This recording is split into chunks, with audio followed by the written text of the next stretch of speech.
le mois de Muharram, c'est un mois sacré que le prophète sallallahu alayhi wa sallam a qualifié de mois sacré d'Allah. Et donc, il y a un jour parmi ces jours qu'on appelle Yom Ashura, le jour d'Ashura, c'est le 10e. Donc, notre émission va porter sur ce thème-là, le jour d'Ashura. Ce n'est pas seulement le jeûne d'Ashura, nous allons en parler, Inch'Allah, parce que le 10e de ce mois, donc le mois de la Muharram, il est recommandé de jeûner, donc ce jour-là, ce qu'on appelle le jour d'Ashura. Mais le jour d'Ashura, il y a tout un tas de choses qu'il faut connaître. D'abord, comment ça a été instauré et puis quelles sont les leçons à tirer de tout cela. Chers frères et sœurs en islam, ainsi dit, la louange appartient à Allah, le Tout-Puissant, le Sage. Il fait ce qu'il veut, il décrète ce qui lui plaît et il n'y a pas de réplique à son décret. C'est ça Allah subhanahu wa ta'ala, l'absolu, indépendant, l'éternel indépendant, As-Samad, As-Samad, dont tout a besoin de lui, alors que lui, il n'a besoin de rien. Rien ne peut se passer d'Allah subhanahu wa ta'ala. C'est ça le sens, donc, As-Samad. Qul huwa Allahu ahad, Allahu samad, lam yalid wa lam yulad wa lam yakul lahu kufuwan ahad. Donc, il décrète ce qui lui plaît. Il n'y a pas de réplique à son décret. Je témoigne, et Allah suffit pour témoin, qu'il n'y a pas une divinité digne d'adoration hormis Allah, l'unique sans associé, et que Muhammad sallallahu alayhi wa sallam est son serviteur et son envoyé. Que les prières d'Allah, son salut, sa miséricorde et ses bénédictions soient sur lui, sur sa sainte famille, ses fidèles compagnons et tous ceux qui emboîteront leur pas dans le chemin du bien jusqu'au jour de la résurrection.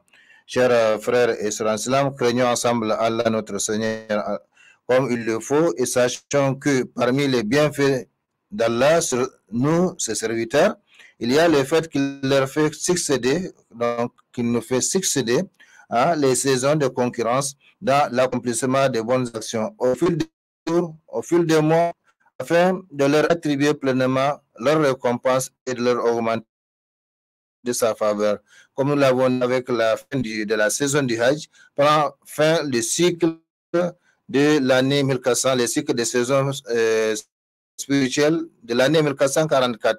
Mais aussitôt la saison du Hajj terminée, eh bien, aussitôt commence une autre saison, un autre cycle, cette fois-ci le cycle de saison spirituelle avec donc la nouvelle année 1445 et ces saisons spirituelles donc de concurrence de l'accomplissement des bonnes œuvres, ça commence avec le mois sacré del Muharram, le mois dans lequel nous sommes.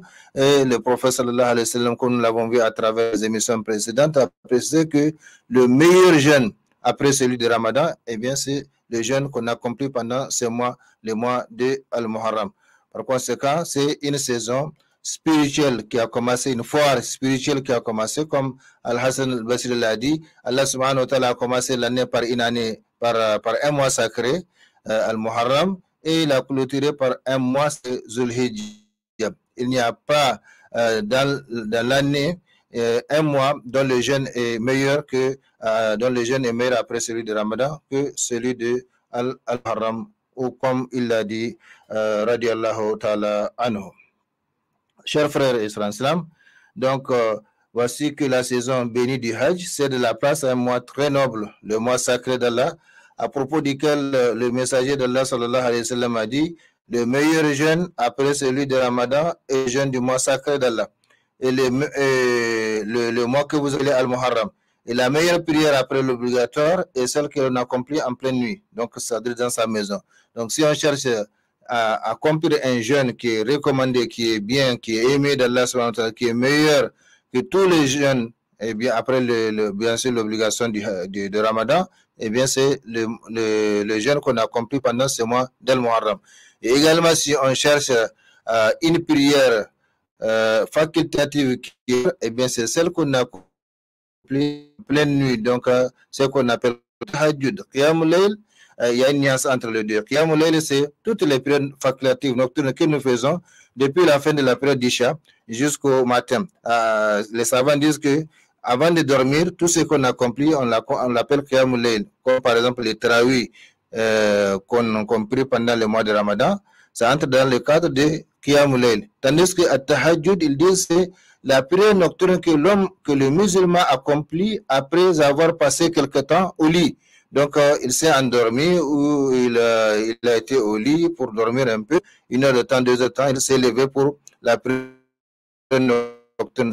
Là, on l'appelle tahajjud. Généralement, ça intervient donc dans la nuit, un peu tardivement dans la nuit. C'est même recommandé que ce soit dans les derniers tiers de la nuit, au moment où Allah subhanahu wa ta'ala descend aussi les plus proches, comme le prophète sallallahu alayhi wa sallam l'a dit. Donc, il y a une nuance entre qiyamul layl et tahajjud. Donc, celui qui cherche la meilleure prière facultative, eh bien, c'est celle que l'on a compris dans sa maison, c'est-à-dire en pleine nuit. Ça, c'est le hadith du prophète sallallahu alayhi wa sallam. Le prophète a donc nommé ce mois le mois sacré d'Allah pour ainsi montrer sa noblesse, son privilège et surtout son caractère sacré. Allah subhanahu wa ta'ala privilégie en effet certaines de ses créatures et les préfère à d'autres de par sa science et sa sagesse. C'est ainsi qu'il a créé plusieurs villes, mais il a choisi la ville de la Mecque, de sorte que donc ce territoire est sacré. Il a choisi également la ville de Médine, la ville du prophète sallallahu alayhi wa sallam. Là aussi, c'est sacré. Il a également choisi la ville de Jérusalem, donc là où il y a Beit el-Maqdis. Eh bien, tout ça, c'est pour nous montrer donc le choix d'Allah subhanahu wa ta'ala qui fait ce qu'il veut, qui décide ce qu'il veut, qui décrète ce qu'il veut. Donc, il privilégie certaines de ses créatures et les préfère à d'autres de par sa science et sa sagesse. Le mois de Ramadan fait partie des mois préférés d'Allah subhanahu wa ta'ala.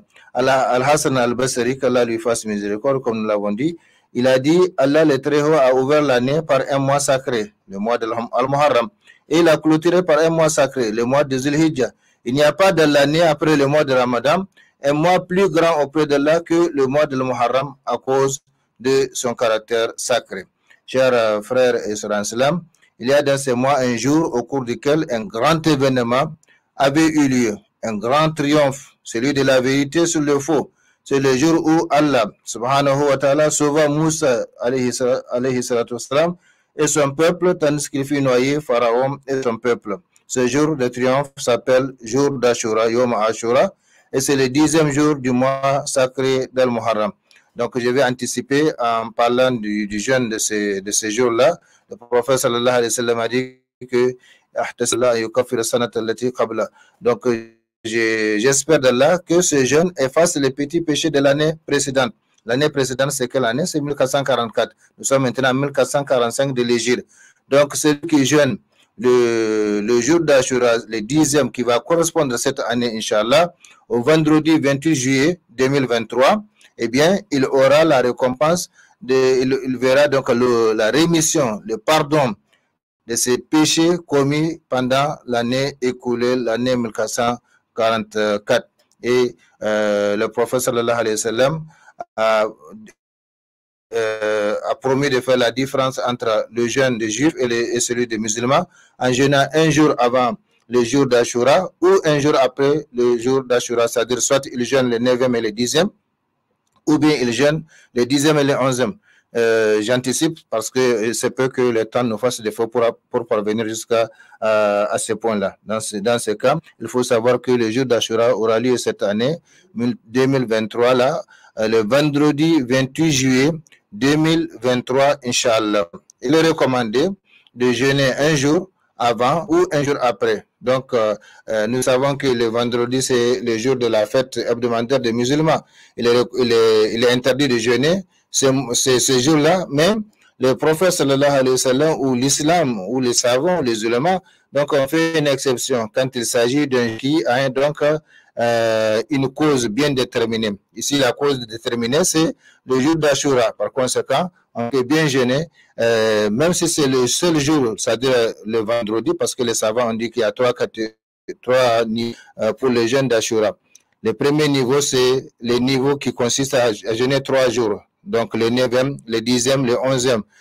Ça, avec ces niveaux, il est donc tout à fait probable que l'on trouve le jour d'Ashura parce que souvent il y a une divergence par rapport à la vision donc du mois. Par conséquent, en procédant de cette façon, on ne rate pas le jour d'Ashura.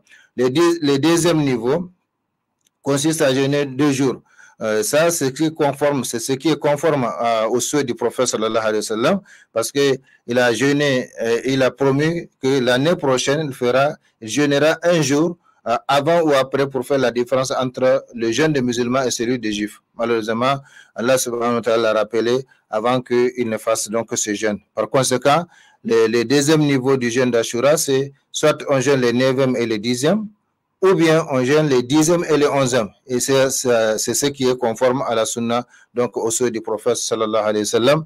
Et le troisième et dernier niveau, c'est le fait de jeûner un seul jour, c'est-à-dire le 10e. Et le 10e, cette année, comme je l'ai dit, va correspondre au vendredi 28 juillet 2023, Inch'Allah. Par conséquent, nous avons cette possibilité. Et par rapport au mérite du jeûne d'Ashura, le prophète dit Ahtasibu alallah yukaffir sanata allati qabla. Donc, j'espère d'Allah que ce jeûne fasse rémission, donc fasse pardonner les péchés, c'est-à-dire les petits péchés commis dans l'année écoulée, c'est-à-dire 1444.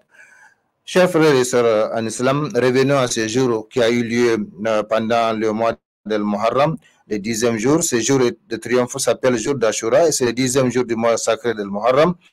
C'est donc un jour très méritoire et très sacré depuis les temps immémoriaux. Chers frères et sœurs en islam, dans les récits de Moussa et de Pharaon, il y a des exhortations et des leçons qui tranquillisent le cœur et le remplissent de foi et de confiance envers Allah et envers ses promesses et ses menaces, comme elles poussent les croyants à placer totalement sa confiance en Allah seul, à le craindre lui seul, à espérer de lui seul et à ne point simuler que devant lui seul, subhanahu wa ta'ala. Ça, il suffit de méditer un peu, s'arrêter un peu pour donc méditer sur les récits de Moussa et de Pharaon et comment cela s'est passé.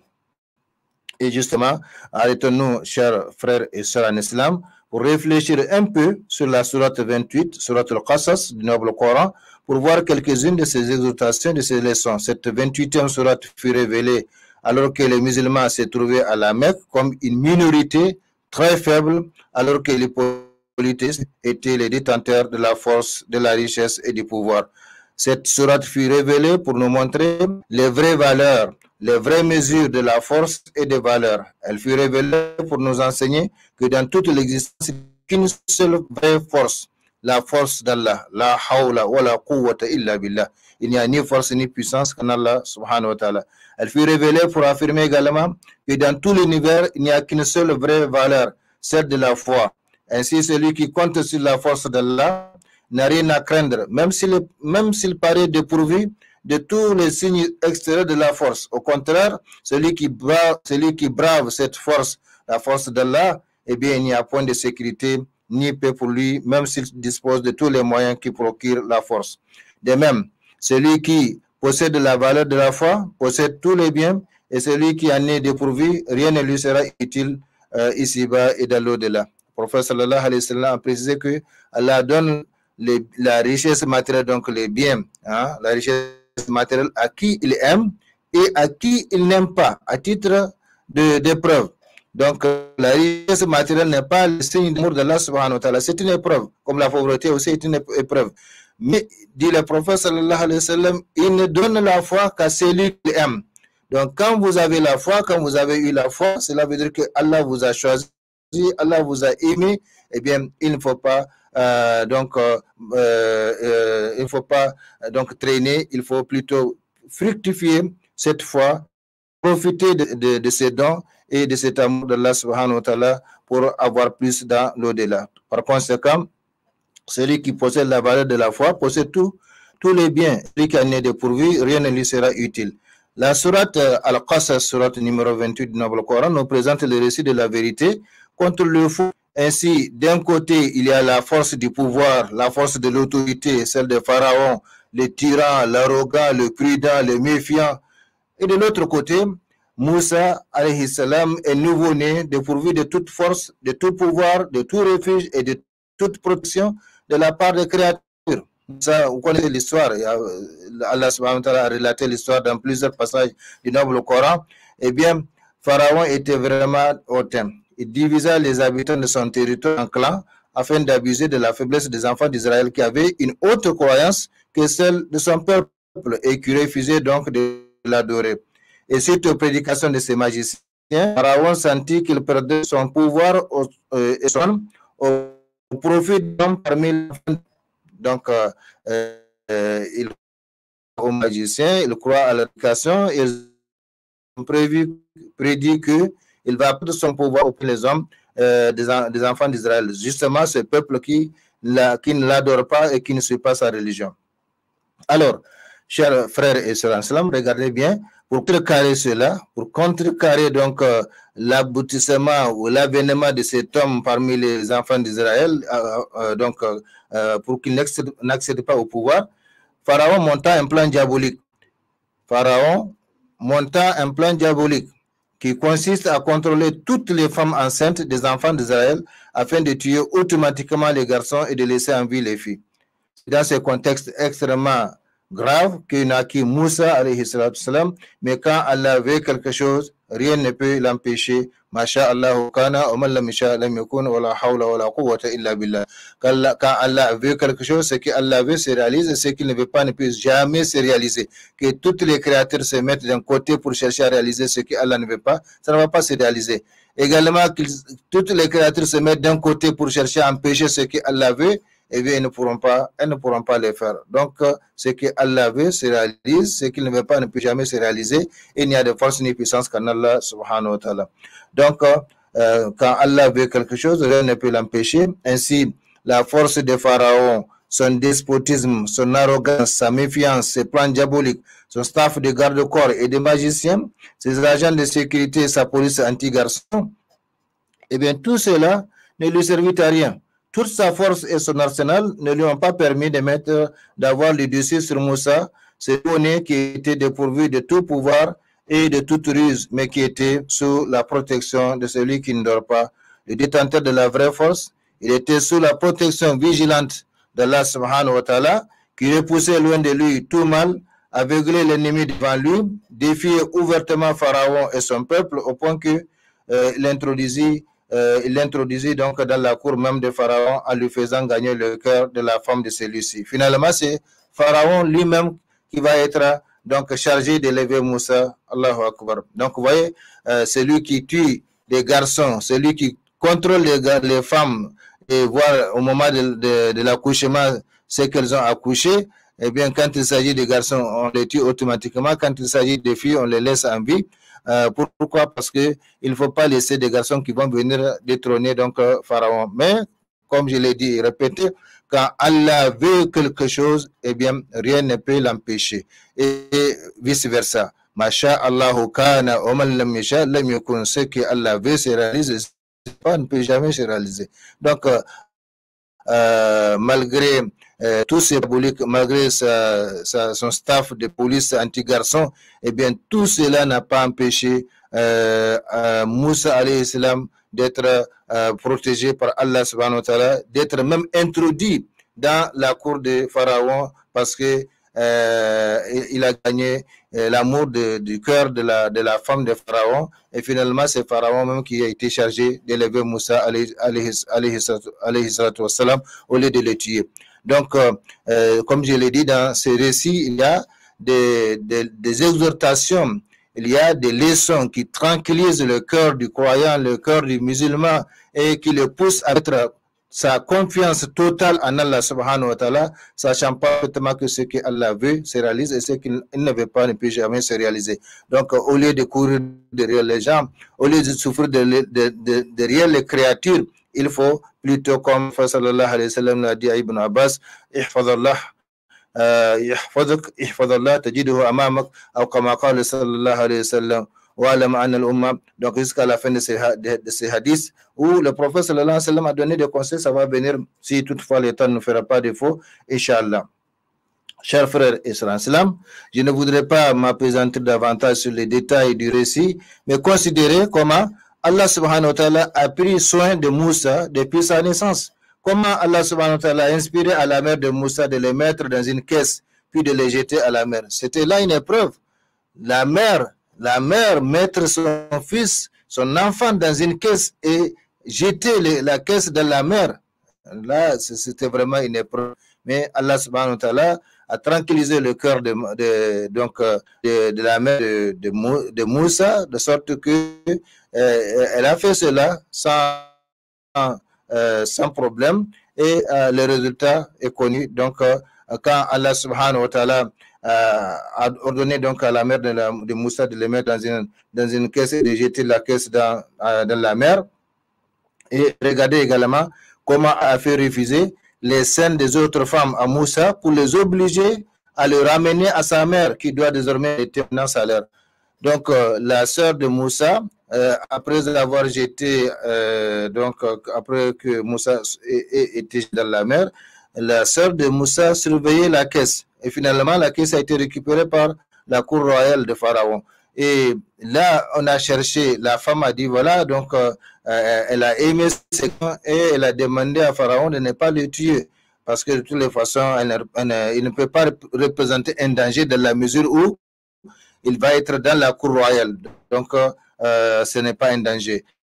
Donc, Moussa a été gardé et maintenant, on a cherché qui va allaiter Moussa. Parce que c'est un nouveau-né, il a... Et malheureusement, pour eux, toutes les femmes qu'on a présentées, Moussa a refusé de prendre leur sein. Finalement, la sœur de Moussa qui suivait la caisse s'est approchée. Je connais une famille dans laquelle on peut allaiter pour vous. Et cette famille, c'est qui? C'est la mère de Moussa lui-même. Donc, on l'a ramené finalement à la mère, c'est-à-dire à sa mère, la mère de Moussa. Et finalement, c'est elle. Cette fois-ci, au lieu de l'allaiter gratuitement, elle va même l'allaiter moyennant salaire. Allahu Akbar. Chers frères et sœurs en islam, considérez comment Allah subhanahu wa ta'ala a protégé Moussa contre Pharaon, qui a fini par l'élever dans sa cour royale au lieu de le tuer. C'est là que grandit Moussa à la maturité. Allah subhanahu wa ta'ala l'a choisi comme envoyé. Considérez comment Allah l'a sauvé en le faisant passer, lui et son peuple, sur la mer fendue en 2 blocs, et comment Allah a fait noyer ensuite Pharaon et son peuple de la mer. Oui, comme je l'ai dit, il y a vraiment des leçons dans cette sourate, la sourate numéro, sourate al-Qasas. Inna Allah balighu amrihi qad ja'ala kulli shay'in qadra. Dans un autre passage, wallahu ghalibun ala amrihi walakinna akthara nas la ya'lamun. Allah atteint ce qu'il se propose. Donc, les dires d'Allah, les jugements d'Allah, les actions d'Allah ne souffrent pas de réplique. Donc, là, Allah est souverain à son commandement. Mais la plupart des gens ne savent pas. Oui, la plupart des gens ne savent pas que Allah est souverain à son commandement, que les décisions d'Allah ne souffrent pas de changement, que les décisions d'Allah subhanahu wa ta'ala ne souffrent pas de réplique. Personne ne peut répliquer Allah subhanahu wa ta'ala. Donc, il nous reste juste quelques 5 minutes à passer ensemble pour cette émission. Ayant toujours plutôt une bonne opinion de lui, car il se tient par rapport à nous conformément à l'opinion que nous avons de lui. Ana indazanni abdi bi. Donc, comme il l'a dit, je me tiens par rapport à mon serviteur conformément à l'opinion qu'il se fait de moi.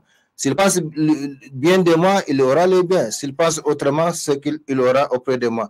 Donc, entretenons une bonne relation avec notre Seigneur Allah subhanahu wa ta'ala, ayons toujours une bonne opinion de lui, car il se tient par rapport à nous conformément à l'opinion que nous avons de lui. Entretenons une bonne relation entre nous et notre Seigneur Allah subhanahu wa ta'ala. Soyons totalement convaincus et certains que ce que Allah veut se réalise inévitablement, et ce qu'il n'a jamais réalisé.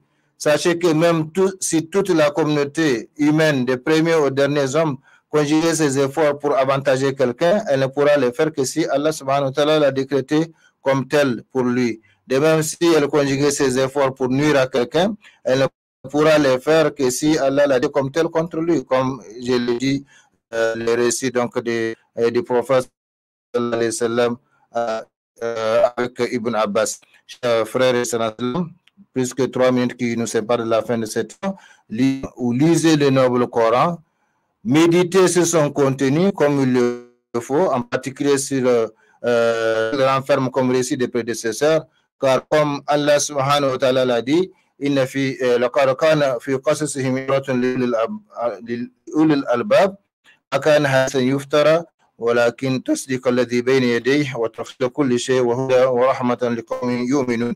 Dans leur récit, les récits des prédécesseurs, parce que c'est ça l'objectif de ces récits, nous présente les récits des prédécesseurs, les bienfaiteurs, les malfaiteurs, comment ils ont agi, comment Allah a agi contre eux, donc la réciprocité de comportement, et bien tout cela pour que nous puissions tirer des leçons. Donc dans les récits, il y a certaines leçons pour les gens doués d'intelligence. Ce Coran n'est point là ainsi fabriqué, c'est au contraire la confirmation de ce qui existait déjà avant lui, c'est la Torah et l'Évangile, un exposé détaillé de toutes choses, un guide et une miséricorde pour des gens qui croient.